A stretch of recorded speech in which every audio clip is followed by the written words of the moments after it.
Coming up today, we're planting 12 different varieties of herbs, including 4 different types of basil.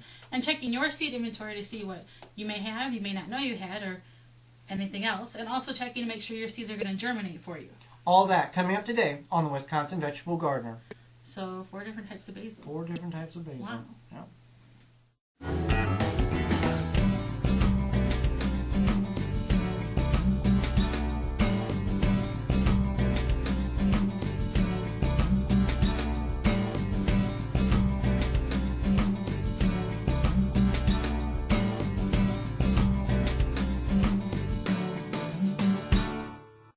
The Wisconsin Vegetable Gardener is sponsored in part by...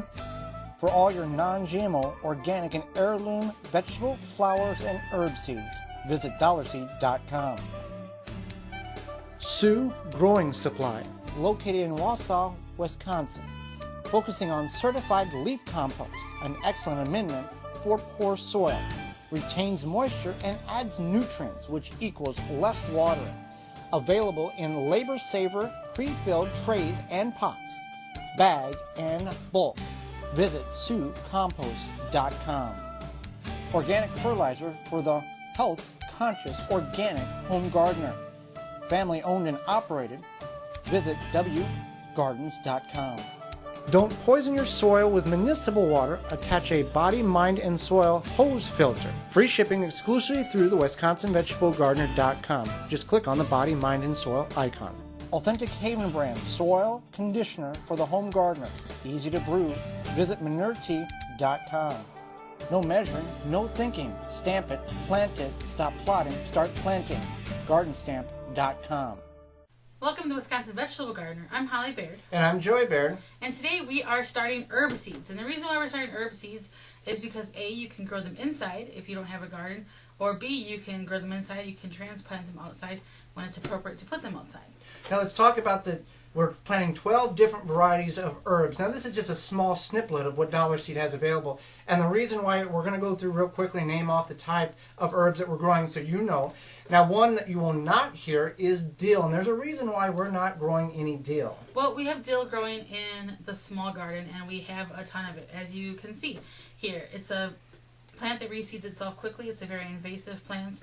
We planted it, I think, about 2 summers ago. In containers. In containers. And this is what we ended up with. So that's a half-gallon mason jar of seeds. And that was just some of what we were able to save this year before the rest of them dried out. So yeah, so that's why we're not planting any dill. So we're going to start here. So the first thing we have is some tarragon, Russian tarragon. We have some cilantro. We have some thyme.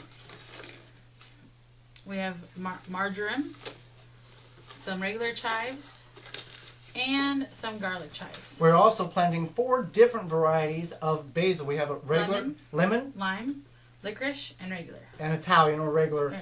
And also we're planting spearmint as well as parsley Italian flat leaf. So that's just some of the herbs. Now we're going in the route of planting in these 7-inch plastic pots. Now we found these, we've cleaned them up and sanitized them. You don't have to go that route with something this large. You can go with a solo cup or a 9-ounce cup or a Sioux planting tray. Yes. A labor saver. Labor saver, which we have right here. Those will work real well. But we chose to go this route with the containers because we're going to plant a large amount and then we'll transplant in the garden when the time becomes warm outside. Right. So, and also a good reason to plant herbs is because it is a cheap way to add flavor to your food. If you go to the store and you buy fresh herbs, I'm sure you've all seen it, it can be quite costly. So that's one way. Then you can, in turn, you can also dry the herbs and you can use them in your cooking as well. Or you can do something like this with lemon balm. Here, you can make tea with it. Now, do keep in mind, when you dry out your herbs, they're going to be much more flavorful because they've taken the moisture out and concentrated the oils in the leaves. And either way, it's a good thing to have is fresh or dried herbs, as long as you're growing your own. So we're going to use this rice hull potting soil. It's organic. It's OMRI listed, and it contains the rice hulls. They're parboiled rice hulls. It contains peat moss, the Sioux leaf compost, and then also Sustain OMRI fertilizer. So it's 100% organic, and that's what we're going to be planting in. As well as OMRI listed, so that's always a stamp of approval. One thing you want to keep in mind when you're planting 12 herbs, or one, you want to know what you're planting, because at some point you're going to forget. It doesn't matter if you're young or old, you're going to forget, guaranteed. So we're taking window blinds and making markers with them. Now you can use anything from masking tape on the side of the container to clothespins, but we've chose to use window blinds because we found several bundles of those on Junk Day, and they make wonderful markers, whether you're using them in containers here or if you're actually marking your rows in the garden. So let's go ahead and get planting here. Now, one thing you'll see different than what we have done prior is we're not pre-soaking our seeds in Moo tea. The reason being is that some of these seeds are so extremely tiny, and we would feel that we would lose them in the mixture, and they wouldn't plant or be properly planted at the right depth. Like this spearmint is very, very tiny. It almost looks like ground black pepper. That's very fine ground black pepper. So we're going to plant them, and then we're going to moisten the soil with Moo tea and go that route. But either way is fine, however you feel necessary. But the Moo tea will greatly enhance the germination period on the seeds. If it takes 10 days for a normal seed to germinate, with the Moo tea soaked in it, take about 4 to 5 days. So it really enhances your germination period. So let's take some of these pots here, and let's go ahead and fill them up with the Rice Hull Organic Potting Soil from Sue's. Now, how high or how full should you pack these?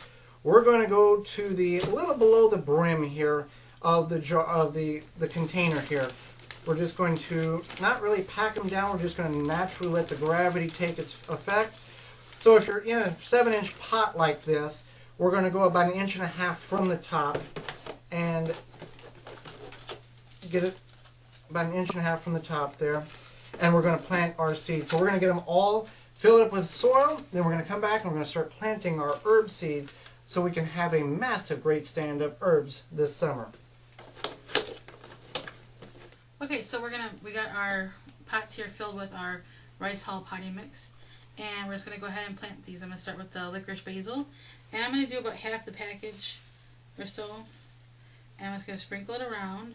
And we actually did a video recently about how deep you should plant seeds, and we can put that in the show notes for you, but you basically plant twice the height of the seed. So if the seed is this big, then you plant it in the soil that deep. So since these seeds are so tiny, I'm just going to take some of the compost and just sprinkle it over so that it covers it up. And then, like Joey had mentioned before, we're going to water in with the manure too. Now you planted what kind of, you planted licorice basil there? Yes. I'm going to plant some regular or ordinary chives, and it's the same procedure that we're going to go through. About half the container. And chives is one of those plants that if you plant in your garden this year and it grows, you can trim it back and divide it, and actually take and divide them out and make your chives go farther, or you can give it to friends or family, or however you want to go about that way. So I'm just going to gently broadcast it over top of the soil, and then we'll take a little potting soil here, sprinkle on top, and then we'll moisten the soil with Moo tea once we get all of these planted. Always be sure to put your label in right away, because again, you're going to forget, and with the system that we've got set up, these will be very easily to mistake one another as they are growing until you either try to eat it or wonder why you may have a crop failure. You want to know what it is if you go and have that unsuccessfulness of having a crop failure when you're container gardening or starting seeds. You want to know what it is, because you may have bad seeds, or it may have been something that you've done wrong.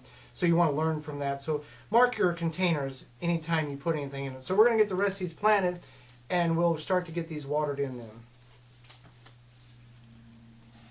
Alright, so we're finishing moistening our soil with Moo tea we put in our Hudson sprayer.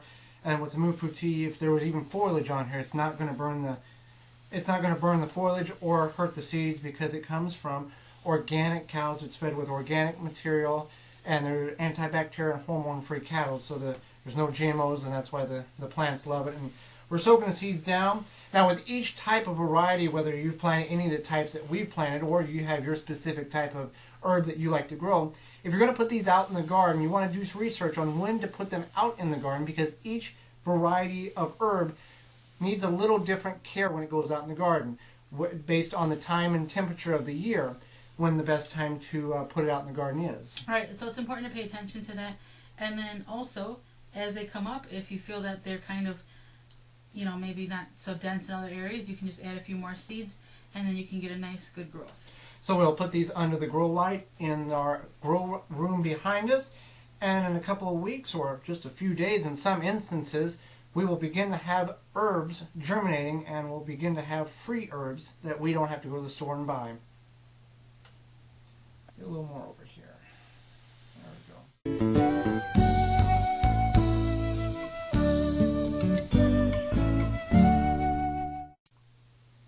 Okay, so one thing you want to do, especially right now as you're getting stuff started and you're ordering seeds and you're looking through your seed inventory, is seeing what you have. And we have this nice handy seed keeper here, and actually this probably needs a little bit more love, but it's nice because it keeps all the seeds here.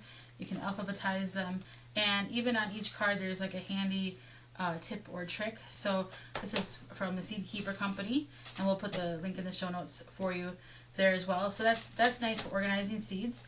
Also, what the seeds that we have saved ourselves, we just use these bags that I get sugar in, and then we just put them in the bags, and that way we're able to keep them organized somewhat, and then that way we know what we have also. But sometimes you might have seeds that you haven't looked at for a while. Maybe it's a variety that you're not sure how old it is. Maybe it's a seed you saved yourself and you didn't plant the previous year, or maybe it's something that you're just not sure about. Well, there's a way to check to see if those seeds are going to germinate, and that's simply by taking a wet paper towel. You could even use like a napkin or a coffee filter, and you're just going to get it wet, and you're going to put the seeds inside of that. Now, you can leave these sit for anywhere from a couple days to a couple weeks. It really depends on the size of the seeds, how long you're going to see progress. Like something like a radish that normally sprouts quickly, you're going to see progress quickly. So here we have some seeds, and as you can see, they're still good. They sprouted and they've come alive.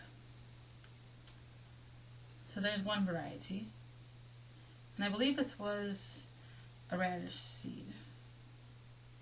So as you can see, those seeds are still good, so that way you know that those seeds are good. I'm going to check this other one here as well. Okay, so these are tomato seeds, and these are going to take longer to germinate, so we're not going to feel discouraged yet. We're just going to leave them sit, and you want to put them in like a dry place away from direct sunlight so they have time to work themselves out and give them a chance to germinate. We always suggest using about 10 seeds so that you can get a good idea of what's going to germinate and how it works. So since it's kind of cold outside, maybe where you are, take some time, go through your seeds, maybe organize them, see what you have. If you want to order different varieties or some sort, it doesn't hurt to take the time to do that now, especially as spring picks up and you start to get busier. I'm Holly Baird. Thanks for watching. Join us next time for more organic gardening and home food preserving. This has been the Wisconsin Vegetable Gardener. For more information, please visit thewwisconsinvegetablegardener.com.